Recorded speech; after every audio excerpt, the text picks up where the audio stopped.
Hi guys, hello and welcome back to my channel love beauty on duty. आज की इस video में हम बात करेंगे अबॉर्शन के बाद ब्लीडिंग कितने दिनों तक होती है, कब शुरू होती है और कितनी इंटेंसिटी से ब्लीडिंग होनी चाहिए।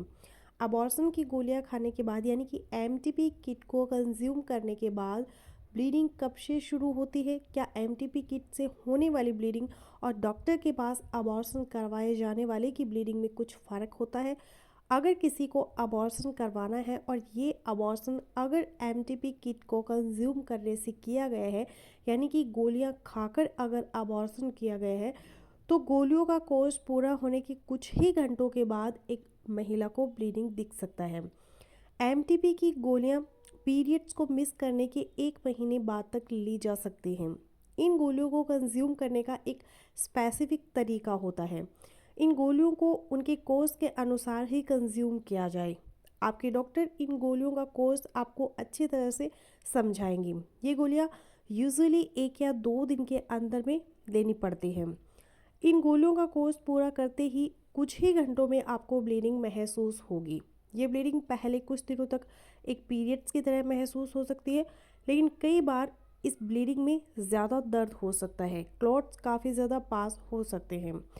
जब डॉक्टर के पास अबॉर्शन करवाया जाता है, जो डीएनसी के नाम से पहचाना जाता है, ऐसी एक प्रोसीजर के थ्रू किया जाता है, तो प्रोसीजर के तुरंत बाद ही महिला को ब्लीडिंग महसूस हो सकती है। एमटीपी पिल्स की तरह ही ये ब्लीडिंग थोड़ी ज़्यादा सीवियर हो सकती है।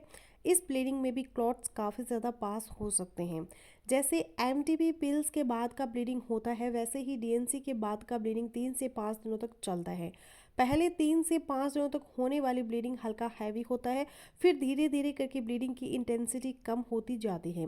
कई बार महिलाओं में 2 से 4 हफ्तों तक भी ब्लीडिंग हो सकती है, लेकिन ये ब्लीडिंग काफ़ी ज़्यादा लाइट होनी चाहिए। पहले 5 दिनों के बाद ब्लीडिंग की सिवियरिटी बहुत ही ज़्यादा कम हो जानी चाहिए। ये ब्लीडिंग ज़्यादातर औरतें स्पॉटिंग के नाम से पहचानती हैं। पहले 3 या 5 दिनों में महिलाओं में काफ़ी हैवी ब्लीडिंग हो सकता है। ये हैवी ब्लीडिंग ऐसे समझा जा सकता है कि 1 ही घंटे में पैड को पूरी तरह से सोक किया जाए। इस ब्लीडिंग को इतनी तेज़ी से सोक होने वाले पैड को हैवी ब्लीडिंग के नाम से पहचाना जाता है। 5वें दिन के बाद से ब्लीडिंग काफ़ी कम हो जानी चाहिए, यानी दिन में मैक्सिमम 2 से 3 बार पैड चेंज किया जाए, तो भी ये पैड कंफर्टेबली ड्राई होना चाहिए। ये स्पॉटिंग कुछ महिलाओं में 2 हफ्तों तक और कुछ औरतों में 3 हफ्तों तक या फिर कुछ औरतों में 4 हफ्तों तक भी चल सकती है। दरअसल स्पॉटिंग कितने दिन तक चलेगी ये आपने एमटीपी प्रेगनेंसी के किस हफ्ते में लिया है उस पर डिपेंड करता है।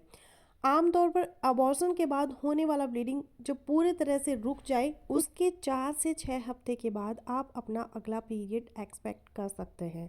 तो अगर किसी में अबॉर्शन करवाने के 2 हफ्ते तक ब्लीडिंग कंटिन्यूस हो रहा है तो इन औरतों में हो सकता है कि अबॉर्शन के बाद 6 या 8वें हफ्ते में उनके नेक्स्ट पीरियड्स आ जाएं। अबॉर्शन करवाने के तुरंत बाद भी पीरियड्स ओवुलेटरी साइकिल में हो सकता है, यानी कि ओवुलेशन दोबारा से हो सकता है। इसलिए अगर किसी को दोबारा से प्रेगनेंसी के लिए कोशिश करना है तो ये महिलाएं इमीडिएट अगले साइकिल में भी प्रेगनेंसी के लिए कोशिश कर सकती हैं। मेडिकली डॉक्यूमेंट किया गया है कि अबॉर्शन के अलावा बाकी सारी साइकिल्स नॉर्मल होनी चाहिए, लेकिन कई बार कई सारी महिलाएं हमें ये कहती हैं कि एमटीपी या अबॉर्शन करवाने के बाद की लगभग 4 से 6 साइकिल काफ़ी हैवी होती है और इन महिलाओं ने ये भी कहा है कि ये साइकिल में थोड़ा ज़्यादा दर्द होता है। तो अगर आपने अबॉर्शन करवाया है और जल्द से जल्द आपने पीरियड्स को नॉर्मलाइज करना चाहते हैं तो रेगुलर एक्सरसाइज को ज़रूर शुरू करें। अपने शरीर में न्यूट्रिशंस बहुत अच्छा रखें। न्यूट्रिशियस और हेल्दी खाने को अगर कंज्यूम किया जाए और साथ ही साथ अपना वज़न अगर मेंटेन किया जाए तो आपके पीरियड्स जल्द से जल्द नॉर्मलाइज हो जाएंगे। पीरियड्स को नॉर्मलाइज करने के लिए आपको रेगुलरली एक्सरसाइज भी करनी चाहिए। जितनी जल्दी आप अपने एक्सरसाइज शेड्यूल को रिज्यूम करते हैं उतनी ही जल्दी आपके पीरियड्स नॉर्मलाइज हो जाएंगे। एमटीपी किट को कंज्यूम करने के लिए आप पीरियड्स के मिस होने के 1 महीने तक की वेट कर सकते हैं। अगर प्रेगनेंसी बहुत ही ज़्यादा एडवांस हो गई हो तो आपको डीएनसी करवा के ही आपका अबॉर्शन करवाना पड़ेगा। एमटीपी के द्वारा या फिर डीएनसी के द्वारा अबॉर्शन किया गया हो तो भी आपके डॉक्टर आपके अबॉर्शन किट को कुछ हफ्ते बाद एक यूएसजी स्कैन करवाने की एडवाइस ज़रूर देंगे। यूएसजी स्कैन के द्वारा ये समझा जा सकता है कि किया गया अबॉर्शन कंप्लीट है या ये इनकम्प्लीट है। इनकम्प्लीट अबॉर्शन यानी वो अबॉर्शन होता है जिसमें प्रेगनेंसी की कुछ चीज़ें यूट्रस के अंदर ही रह जाती हैं, जिसकी वजह से आगे चल के ज़्यादा हानि हो सकती है। आगे चल के इनमें इन्फेक्शन लग सकता है, जिसकी वजह से फ्यूचर प्रेगनेंसी में भी तकलीफ हो सकती है। ये अवॉइड करने के लिए आप अपने ब्लीडिंग पे ज़रूर ध्यान दें।